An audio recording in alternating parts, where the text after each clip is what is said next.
आप देख रहे हैं पब्लिक टाइम्स। नमस्कार, मैं सुमंत कुमार। चलिए जानते हैं गोपालगंज की खास खबर।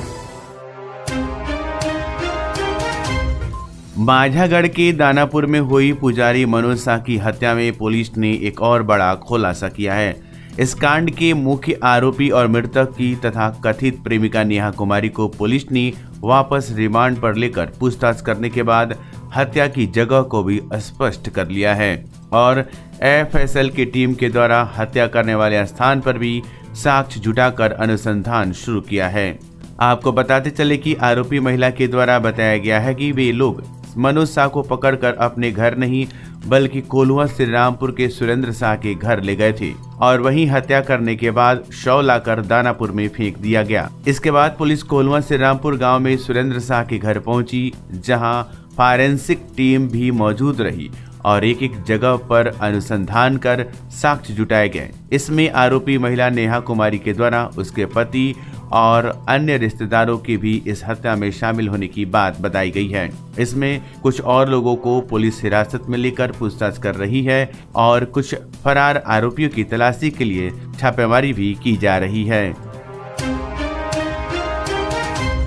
गोपालगंज शहर के अंबेडकर चौक पर कथित मंदिर के पुजारी हत्याकांड मामले में भाजपा नेताओं ने एक दिवसीय धरना देकर पुलिस की कार्रवाई पर सवाल उठाए हैं। साथ ही पुलिस पर कई गंभीर आरोप लगाते हुए कहा कि पुलिस असली दोषी के खिलाफ कुछ नहीं करती बल्कि निर्दोष लोगों को गिरफ्तार कर जेल भेज दी है। इसके अलावा पुलिस ने गायब हुए मृतक के बरामदगी के लिए उस वक्त कोई कार्रवाई नहीं की गई। वहीं इस धरना में नेता प्रतिपक्ष विजय सिन्हा भी शामिल हुए। आपको बताते चले कि पूर्व नियोजित कार्यक्रम के तहत शहर के अंबेडकर चौक पर भाजपा नेताओं ने एक दिवसीय धरना देकर शासन प्रशासन के खिलाफ जमकर अपनी नाराजगी जाहिर करते हुए बिहार सरकार और जिला पुलिस प्रशासन के खिलाफ नारेबाजी करते हुए अपनी मांगे रखी। इस दौरान सैकड़ों की संख्या में भाजपा नेता उपस्थित हुए। वहीं नेता प्रतिपक्ष विजय कुमार सिन्हा भी शामिल हुए। धरना पर बैठे नेता प्रतिपक्ष विजय सिन्हा ने कहा कि जिले के पुलिस पुजारी हत्याकांड में पुलिस द्वारा सही अभियुक्तों को गिरफ्तार नहीं किया है। उनके विरुद्ध कोई कार्रवाई नहीं की जा रही है। घटना की लीपापोती की जा रही है। उन्होंने कहा कि मनोज शाह के हत्यारों को गिरफ्तार किया जाए। मृतक के भाई के द्वारा नामजदों पर एफआईआर दर्ज किया गया है। वहीं जिन लोगों को घटना के कोई संबंध नहीं है वैसे लोगों की गिरफ्तारी की जा रही है। निर्दोष लोगों को प्रताड़ित किया जा रहा है। पुलिस द्वारा जो कहानी गढ़ा जा रहा है बता रही है उस पर न ही परिवार के लोगों का विश्वास है और न ही हम लोगों को। घटना को पुलिस डायवर्ट कर रही है। उन्होंने बताया कि अभी तक मोबाइल बरामद नहीं हुआ है। रस्सी और कपड़ा तो किसी को मिल सकता है। वहीं नेता प्रतिपक्ष विजय सिन्हा ने धरना को संबोधित करते हुए कहा कि ये सत्ता और सरकार अनिश्चितता के दौर से गुजर रहा है और ये भ्रष्टाचारी मानसिकता के लोग ये भ्रम में जी रहे हैं। व्यवस्था बदलने में देर नहीं होती है। ये वही धरती है। इस धरती पर गरीब के मसीहा कहे जाने वाले को सत्ता तक पहुंचाया गया था और गरीबों की अकुत संपत्ति करके बिहार की जनता को जंगल राज की ओर धकेल दिया था। अरे राजद के लोग जंगल लाने वाले लोग हैं, ये गुंडा राज में तब्दील कर रहे हैं। इनका कोई नैतिक अधिकार है? इसी धरती के न एक से एक वीरवान पुत्र थे जो पूरे बिहार में दहशत फैला रहे थे। नरसंहार कौन कराता है? बीजेपी। जाति जाति में लड़ा करके विधवा कौन बनाता था? अरे भारतीय जनता पार्टी एनडीए की सरकार बना करके अपराधियों पर लगाम लगाया। जनादेश का अपमान करके चोर दरवाजा से आकर के ये लोग गुंडा राज में तब्दील कर रहा है। बीजेपी कल भी था, आज भी है और कल भी रहेगा। इन गुंडों को सही समय पर सही जवाब मिलेगा। पूरी तरह से प्लानिंग किया जाता है, रचा जाता है। आप न्यायिक जांच करो। ये जितने इनके मृतक के भाई अभी है और यहाँ के लोग हैं, हमने जो डेट दिया है इसकी जांच करो, तहकीकात करो। 24 को झगड़ा हुआ या नहीं, उसका जमीन जोता या नहीं, 28 को थाना में जाकर के वो सनहा दिया या नहीं, 2 तारीख को सीओ और थाना प्रभारी के दरबार में ये 5 घंटा रहा कि नहीं। कमाल का खेल है। अरे डरा कर करके किसी निर्दोष को फंसा करके, यहां तो देखते हैं जो मुख्य अभियुक्त है बुला करके एसपी उसको समझाता है कि तुमको हम बचा लेंगे, गिरफ्तारी नहीं हो पाती है, सरेंडर करवा देता है। ये इतने भ्रष्ट लोग हैं, अपराधियों के साथ मेली कुश्ती करने वाले। इसलिए इस थाना प्रभारी को हटा करके उच्च स्तरीय जांच करावे, सच को सामने आने दे। एक पुलिस दूसरे को बचाने के लिए अपने को निर्वस्त्र मत करे, इसका खामियाजा भुगतना पड़ेगा। ये फाइल नहीं बंद होगी, ये मैं चेतावनी देना चाहता हूं। ये जितनी बातें हैं, आप सीसीटीवी कैमरा निकालो उस दिन का जनता दरबार का, किया गया था कि नहीं। ये दे रहा कि जान मारने की धमकी दिया, गाली गलौज किया और लड़की इसको जान मार दिया। और अभी बता रहे थे लोग कि सब्जी काटने के चाकू से निर्मम हत्या हो गया, आंख निकाल लिया, जीभ काट लिया। वाह रे कमाल का प्रशासन। ऐसे पुलिस पदाधिकारियों इस जांच को, जो लोग सत्य कह रहे हैं उन सबको जांच के घेरे में लेना चाहिए। जो इस पर बयान दे रहा है उन तमाम लोगों के संपत्ति की भी जांच होनी चाहिए कि ये अवैध कमाई करके किस तरह से अपराधियों के साथ, जमीन माफियाओं के साथ बिहार की जनता को न्याय। आपके गोपालगंज के लोकनाथ फर्नीचर में नील कमल, त्रिवेणी, सेंचुरी, डायमंड, सुप्रीम, स्मार्टवुड जैसे ब्रांडेड कंपनियों की फर्नीचर के अलावा शीशम, सागवान के पलंग, सोफा, डाइनिंग टेबल, ड्रेसिंग, कुर्सी, अलमारी, मैट्रेस एवं मॉड्यूलर फर्नीचर उचित मूल्य पर मिलते हैं। साथ ही अपने मनपसंद फर्नीचर बनवाने की सुविधा भी उपलब्ध है।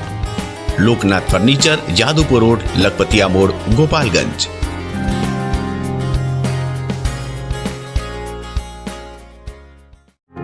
गोपालगंज में पहली बार ब्रेन का सफल ऑपरेशन हुआ।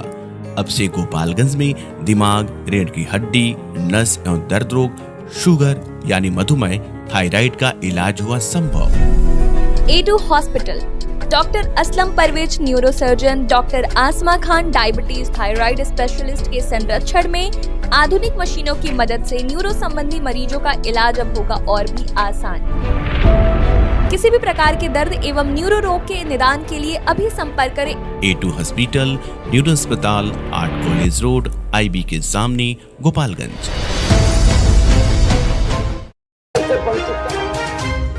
गोपालगंज जिला परिवहन पदाधिकारी कुमार विवेकानंद ने मुख्यमंत्री प्रखंड परिवहन योजना की जानकारी देते हुए बताया कि जिले के सभी प्रखंडों से जिला मुख्यालय को यातायात की बेहतर सुविधा उपलब्ध कराने की दृष्टि से प्रत्येक प्रखंड में 7 बसों को 5 लाख की सब्सिडी दी जाएगी। इसके लिए आवेदन की प्रक्रिया शुरू हो चुकी है, जो 27 दिसंबर तक चलेगी। इस योजना का लाभ प्रत्येक प्रखंड के 2 अत्यंत पिछड़ा वर्ग, 2 अनुसूचित जाति, 1 अल्पसंख्यक, 1 सामान्य और 1 पिछड़े वर्ग के आवेदनकर्ता को मिलेगी। 1 से अधिक आवेदन आने पर वरीयता सूची को ध्यान में रखते हुए इस योजना का लाभ दिया जाएगा। जिला परिवहन पदाधिकारी ने बताया कि सुदूर गाँव क्षेत्र के लोगों को जिला मुख्यालय आने के लिए छोटे वाहनों का प्रयोग करना पड़ता है, जो काफी असुरक्षित होता है और भाड़ा भी ज्यादा लग जाता है। इसलिए सुदूर क्षेत्र के लोग कम भाड़ा में सुरक्षित यात्रा पर जिला मुख्यालय आ जा सकेंगे। इसके लिए मुख्यमंत्री प्रखंड परिवहन योजना शुरू की जा रही है। इस योजना का लाभ लेने के लिए सरकार की वेबसाइट पर ऑनलाइन आवेदन करना है। इसमें मैट्रिक का प्रमाण पत्र, जाति प्रमाण पत्र, आधार और ड्राइविंग लाइसेंस देना होगा। इसमें किसी भी कोटि के लोग में से 1 से अधिक आवेदन आता है तो मैट्रिक सर्टिफिकेट में प्राप्त अंकों के आधार पर वरीयता का चुनाव किया जाएगा। जिला परिवहन पदाधिकारी ने गोपालगंज की जनता से अपील किया है कि इस योजना का लाभ उठाकर सुदूर क्षेत्र के लोगों को परिवहन की सुविधा उपलब्ध कराएं और स्वयं की आर्थिक स्थिति को भी मजबूत करें। सब्सिडी की राशि बस खरीदने के बाद जैसे ही परिवहन विभाग में रजिस्ट्रेशन होगा, तुरंत ये राशि परिवहन विभाग से जारी हो जाएगी। हालांकि न्यूनतम 22 सीट वाले बस को ही इस योजना का लाभ मिलेगा। सक्षम ना हो एक बस लेने के लिए, इसमें संयुक्त रूप से भी आवेदन दिया जा सकता है। 1 से अधिक व्यक्ति भी, 1 से 2, 2 से 3, ताकि जो बस किराए का भार है वो कम किया जा सके। और माझा थाना क्षेत्र के पथरा गांव के रहने वाले 2 युवक जो आपस में चाचा भतीजा लगते थे KTM मोटरसाइकिल से कोचिंग जाने के लिए निकले थे। इसी दौरान भड़कुइया मोड़ के पास उनकी तेज रफ्तार KTM मोटरसाइकिल एक स्कूल वैन से जा टकराई। इस घटना में मोटरसाइकिल के परखच्चे उड़ गए और मोटरसाइकिल पर बैठे एक युवक की मौके पर ही मौत हो गई और दूसरा जो गाड़ी चला रहा था वह गंभीर रूप से घायल हो गया। बताया जाता है कि अमन शर्मा और बेटू शर्मा जो आपस में चाचा भतीजा हैं, अपने घर पथरा से KTM मोटरसाइकिल लेकर गोपालगंज कोचिंग करने जा रहे थे, तभी यह हादसा हो गया जिसमें अमन की मौके पर ही मौत हो गई। ये वीरेंद्र शर्मा का 19 वर्षीय पुत्र था, तो वहीं बिट्टू गंभीर रूप से घायल हो गया। ये गाड़ी चला रहा था और ये मुकेश शर्मा का 18 वर्षीय पुत्र है तथा मृतक का रिश्ते में भतीजा लगता है। स्थानीय लोगों ने घायल बिट्टू को सरकारी अस्पताल में भर्ती करवा दिया, जहां इसका इलाज चल रहा है और पुलिस मौके पर पहुंचकर मृतक अमन शर्मा के शव को कब्जे में लेकर पोस्टमार्टम के लिए भेज दी। तो वहीं इस घटना के बाद मृतक के परिजनों में चीख पुकार मचा हुआ है तथा इस घटना में स्कूल वैन में सवार 4 बच्चे भी घायल हो गए, जिनको अस्पताल में भर्ती कराया गया है तथा उनका इलाज किया गया है। हालांकि बच्चों की स्थिति खतरे से बाहर है, इसलिए डॉक्टरों ने उनका इलाज कर उन्हें घर भेज दिया। वहीं बिट्टू की स्थिति गंभीर है और डॉक्टर अभी भी उसे इलाज करने में लगे हुए हैं। लिंग जागरूकता अभियान को लेकर जीविका दीदियों ने प्रखंड मुख्यालय में जागरूकता रैली निकालकर महिलाओं पर हो रही हिंसा के विरुद्ध प्रति जागरूक किया। आपको बता दें चले कि लिंग आधारित भेदभाव को लेकर लिंग आधारित हिंसा के विरुद्ध गुरुवार को जीविका के नेतृत्व में जीविका दीदियों ने माझा बाजार सहित विभिन्न इलाकों में जागरूकता रैली निकालकर लोगों को महिलाओं पर हो रही हिंसा तथा बेटा बेटी के बीच भेदभाव को रोकने हेतु लोगों को जागरूक किया गया। इस दौरान दीदियों ने नारे लगाते हुए कहा कि बेटा बेटी एक समान, बेटी बचाओ बेटी पढ़ाओ, बेटा बेटी में भेदभाव कैसा। रैली में जीविका के प्रबंधक दीपक कुमार सिंह सहित सभी कर्मी मौजूद थे।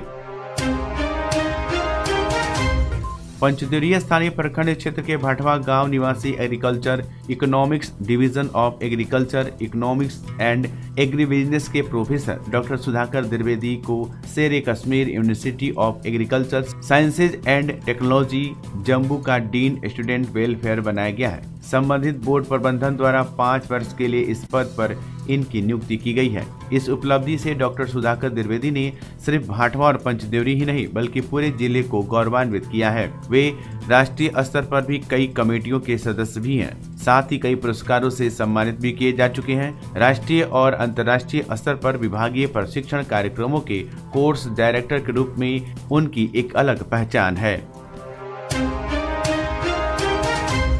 टीएमसी नेता कल्याण मुखर्जी के द्वारा सदन में उपराष्ट्रपति जगदीप धनखड़ की मिमिक्री को लेकर भी बिहार में राजनीति तेज हो गई है। नेता प्रतिपक्ष विजय सिन्हा ने गोपालगंज में जगदीप धनखड़ की बेइज्जती करने वाले कल्याण मुखर्जी का पुतला जलाया। इस दौरान गोपालगंज के तमाम भाजपा के नेता और कार्यकर्ता भी अंबेडकर चौक पर मौजूद रहे। पुतला दहन के बाद नेता प्रतिपक्ष ने कहा कि ऐसी घटिया और शर्मनाक हरकत करने वाले टीएमसी नेता पर कार्रवाई होनी चाहिए। भाजपा ने इस पर राहुल गांधी को भी माफी मांगने का आह्वान किया है और पुतला जलाते समय टीएमसी के साथ कांग्रेस के तमाम बड़े नेताओं के विरुद्ध भी नारेबाजी की गई। बिशंबरपुर थाना क्षेत्र के तिवारी मटिनिया वार्ड नंबर 4 में लगी भीषण आग में 6 घर सहित 5 लाख रुपए की संपत्ति जलकर राख हो गई। आग लगने की खबर मिलते ही चारों तरफ अफरा तफरी मच गई। ग्रामीणों ने दमकल विभाग व बिशंबरपुर थाना को सूचना दी। बताया जाता है कि छबीला बीन, रंगीला बीन, राजेश्वर बीन, कलिंदर बीन, राजवंशी बीन, भरत बीन के घर में अचानक आग लग गई। देखते ही देखते आग चारों तरफ विकराल रूप ले लिया। आग लगने से चारों तरफ अफरा तफरी मच गई। घर में रखे हुए नगद रुपए, गहना, कपड़ा, बर्तन, चौकी, पलंग, साइकिल, गेहूं, चावल, धान सहित लगभग 5 लाख रुपए की संपत्ति जलकर राख हो गई। ग्रामीणों के 4 घंटे के काफी मशक्कत करने के बाद आग पर काबू पाया गया। वहीं ग्रामीणों की सूचना पर सीओ कुचायकोट के निर्देश पर कर्मचारी अभिषेक कुमार तिवारी, बिशंबरपुर थाना अध्यक्ष मनोज कुमार, मुखिया प्रतिनिधि रामाशीष यादव, सरपंच प्रतिनिधि रामाजी यादव, बीडीसी डॉक्टर मुन्ना कुमार साहनी पहुंचकर सांत्वना दी और हर सरकारी स्तर पर मिलने वाले मदद करने का भरोसा दिया। बिशंबरपुर थाना क्षेत्र के बलिवन रायमल गांव में दीवार गिरने से मजदूर की मौत हो गई। बताया जाता है कि मजदूर दीवार तोड़ रहा था कि अचानक दीवार गिर गया। मृतक मजदूर थाना क्षेत्र के रामपुर जीवधर गांव के मकसूदन बैठा का पुत्र जीतू बैठा है। सूचना मिलते ही बिशंबरपुर थाना अध्यक्ष मनोज कुमार पुलिस टीम के साथ पहुंचकर शव को कब्जे में लेकर अस्पताल गोपालगंज भेज दिया। पोस्टमार्टम के बाद शव परिजनों को सौंप दिया। परिजनों का रो रो कर बुरा हाल है। अपर मुख्य सचिव शिक्षा विभाग के पाठक के थावे डाइट के आगमन को लेकर उचका गांव प्रखंड के स्वामी प्रकाशानंद माध्यमिक सह इंटर कॉलेज रघुआ जमछड़ के डमी प्रवेश पत्र से वंचित सैकड़ों छात्र छात्राएं अपनी समस्या का समाधान को लेकर डाइट थामे में पहुंचे, लेकिन मुख्य सचिव को नहीं आने से सभी छात्र निराश होकर प्रदर्शन करते हुए वापस घर लौट गए। वहीं अंशु कुमार पांडे, अरशद अली, विशाल कुमार, अतुल कुमार, पीयूष कुमार, पप्पू कुमार, अतीश कुमार, सुल्तान कुमार आदि छात्रों का कहना था कि मुख्य सचिव से मिलकर हम लोग अपनी समस्या रखते, लेकिन नहीं आने के कारण हम लोग वापस घर जा रहे हैं। आपको बता दें कि आगामी मैट्रिक बोर्ड और इंटर बोर्ड की परीक्षा देने के लिए सैकड़ों की संख्या में छात्रों ने रजिस्ट्रेशन कराया था, लेकिन डमी प्रवेश पत्र नहीं आने के चलते आगामी मैट्रिक और इंटर की बोर्ड परीक्षा देने से सैकड़ों छात्र वंचित हो गए। सभी छात्र विद्यालय के प्राचार्य नंदलाल माझी पर आरोप लगा रहे थे कि शुल्क देने के बावजूद भी प्राचार्य की लापरवाही से हम लोगों का भविष्य चौपट हो रहा है। गुरुवार को माझा सामुदायिक स्वास्थ्य केंद्र में प्रभारी चिकित्सा पदाधिकारी डॉक्टर तारिक इब्राहिम के नेतृत्व में कैंप लगाकर डॉक्टर अशरफ अली ने 13 महिलाओं का सफल बंध्याकरण किया। वहीं एक पुरुष नसबंदी भी किए गए। इसकी जानकारी देते हुए अकाउंटेंट मुकेश ओझा ने बताया कि बंध्याकरण कराने वाली महिलाओं को निःशुल्क दवा दी गई है तथा प्रोत्साहन राशि के रूप में लाभुक महिला के खाते में प्रत्येक बंध्याकरण पर 2-2 हजार रुपए की दर से भेजी जाएगी तथा इस कार्य में योगदान करने वाले उत्प्रेरक को प्रत्येक बंध्याकरण पर 300 रुपए की दर से खाता में प्रोत्साहन राशि भेजी जाएगी तथा नसबंदी कराने वाले पुरुष को भी निःशुल्क दवा दी गई तथा प्रोत्साहन राशि के रूप में 3000 रुपया खाता में भेजा जाएगा। इस मौके पर कार्यालय सहायक रवि कुमार तिवारी, स्वास्थ्य कर्मी अविनाश पटेल थे। तो ये थी गोपालगंज की खास खबर। आपका दिन शुभ हो। धन्यवाद।